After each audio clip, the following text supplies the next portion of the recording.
जरा इकडे बघा सगळे, मारा जरा समोर. युवराज युवराज युवराज इकडं.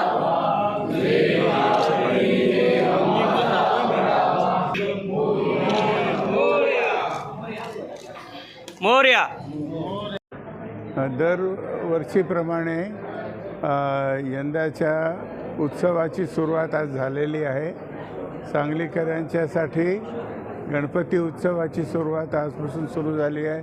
मूर्तीची प्रतिष्ठापनाही झालेली आहे आज, आणि आतापासून केले त्याचा सगळ्यांनी त्याच्यात भाग घेऊन आनंद घ्यावा. काय गणरायाकडे काय तुमच्या त्या साकडा असणार आहे यावेळी? काय नेहमीसारखं आम्ही म्हणतो, सांगलीकरांची भरभराट हो, सुखसमृद्धी मिळो,